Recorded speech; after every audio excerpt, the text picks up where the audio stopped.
Hey guys, what's up? It's a Culture Detective here, investigating your favorite albums. And today I'm going to do an album review on the latest Idols album, Ultra Mono. So yeah, there are so many albums to review lately. Oh my gosh. We have Idols, Joji, Deftones, Little Tekka, Machine Gun Kelly. I also want to talk about the latest Sufjan Stevens. Sprain has a new album that I kind of want to talk about, and by the end of this month we have a new Clipping album. Oh my gosh. But anyways, I'll talk about Idols first. So Idols is a band formed in Bristol, UK, and they are a socio-politically charged hardcore punk band, and I love myself some hardcore punk music. Anyways, their last two albums are phenomenal. In the year 2017, they released Brutalism, which is a very brutal hardcore punk album with ragers, bangers like Heal, Heal, and Mother, which is one of my favorite songs of the decade, of the 2010s, of course. And yeah, Date Night is just pure fire. And then in the year 2018, they released Joy is an Act of Resistance, which is even better than Brutalism in that it is more versatile. We have more numbing, repetitive tracks that are very catchy. We have slow burns that also really work out because of the amazing performances and musicianship. Of course, we still have the ragers, the barn burners, and also the very forward-thinking, positive punk tracks like Danny Nedelko, and also the album opener is just a slow build-up to pure insanity and madness. And now Idols have returned with Ultra Mono, and I need to turn on the air conditioner. And also, the album ending on Joy is an Act of Resistance. Rottweiler, Rottweiler, Rottweiler, Rottweiler. It's just pure cacophony and chaos, and it's so much fun, so much personality, and just so freaking entertaining. It's like watching things burning down. It's the punk spirit. This is the punk spirit that I really want. Anyways, Idols have returned with Ultra Mono, and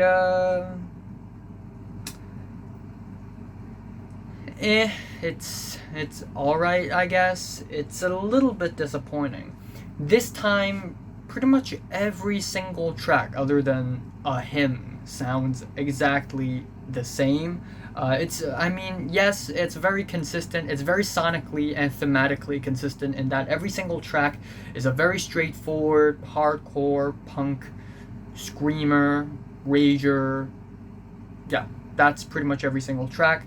As far as song structures go, it's kinda similar with one another. The verses and the choruses, and then the choruses are sort of repetitive and shouty, and I don't mind repetitive shouty choruses and repetitive shouty verses. I totally don't mind it at all, but there really isn't all that much versatility in them. And in fact, there are several tracks on this album that share the same drum beat. They just have the same drum beat.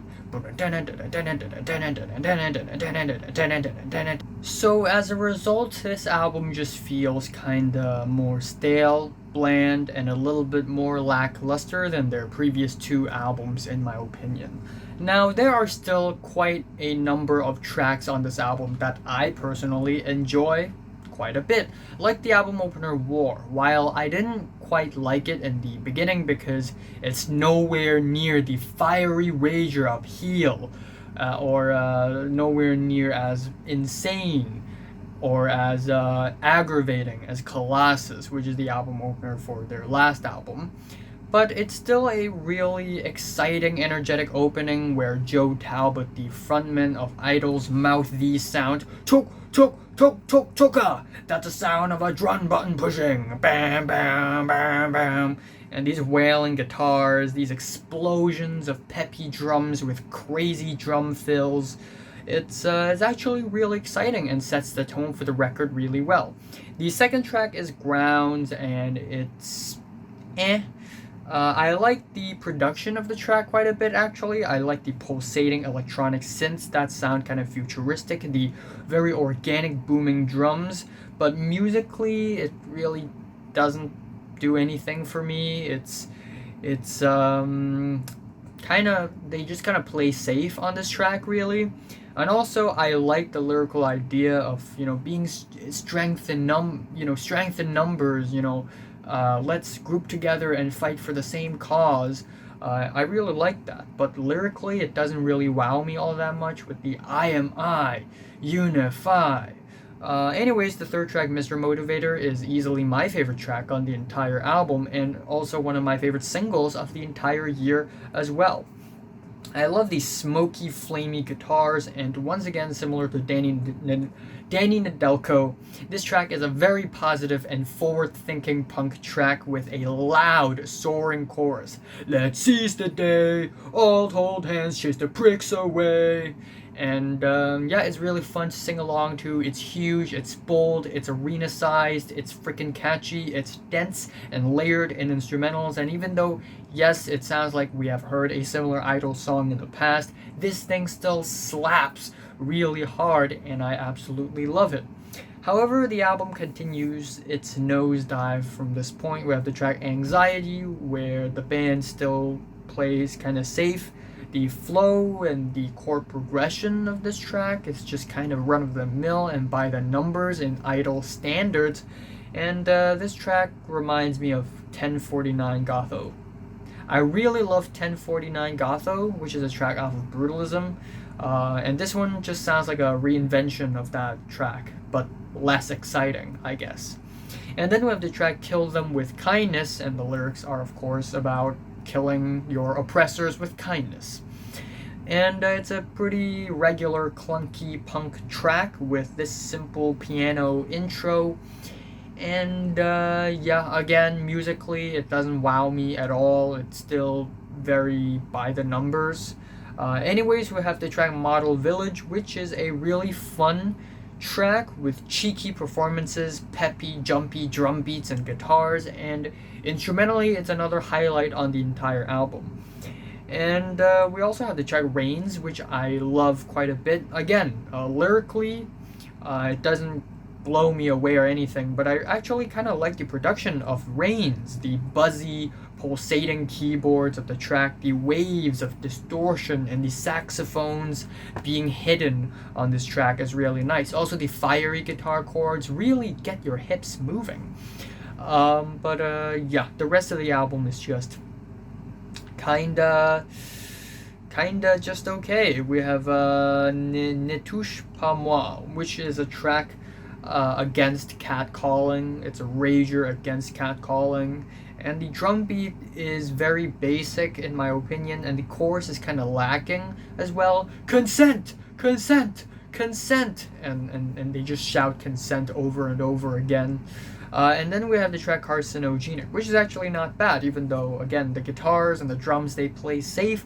I do really enjoy the very passionate performances, especially in the chorus where Joe Talbot goes, "Woo!" And the chord progression is a little odd. It's a little bit riskier than others on the album. If this track ends up on Brutalism, it would be, like, perfect, because it sounds like an early Idols track. And then we have the last three tracks on the album. We have The Lover, which is a pretty drony and noisy track about love, the nature of love, and fuck you, I'm a lover. And it's just okay, honestly. I don't think this track really pushes the limits or anything. It's still pretty middle of the road. We have the only slow, quiet song on the entire album, and that is A Hymn.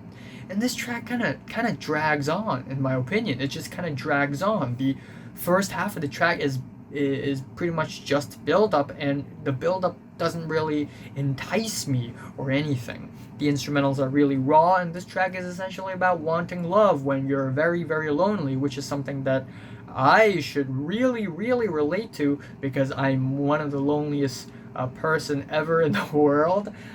But I just feel like lyrically it doesn't explore this topic all that well. And at the end we have the track Danke, which is the album ending, and while it's again a fiery rager with maybe a little bit of glitchy aesthetics, it's not as climactic as I would have liked it to be. Instead, it's a little bit underwhelming, and yeah, it's just not that great of a track. So yeah, overall, a lot of the tracks on this album sound really similar. They're not all that creative, not as versatile as I would have liked it to be. Even though production-wise there are a lot of highlights on the album, lyrically and musically this album still sort of plays safe, and I just kind of hope that Idols will move forward on the more experimental, strange side of things, like on Joy as an Act of Resistance.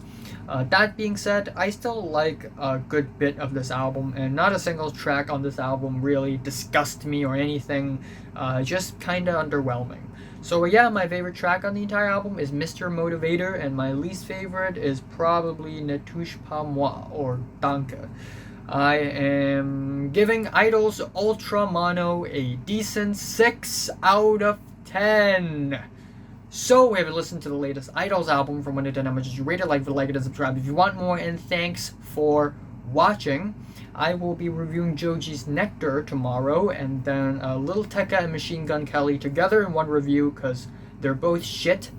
Next we have Deftones' Ohms, Sufjan Stevens album review, and we also have a Sprain as Lost Through Collision, which I kind of want to talk about just for a little bit. And then at the end of this month we have the new Clipping album, and yeah, that's all. I'm not going to review any old albums in this month. Maybe in the future, maybe at around December, late November, December, I will review maybe a little bit of Sonic Youth, or have a Nice Life, maybe The Cure, maybe Nick Drake's Pink Moon. Maybe I'll review maybe I'll review Lauryn Hill. I don't know. Suggestions in the comments. But yeah, thanks for watching.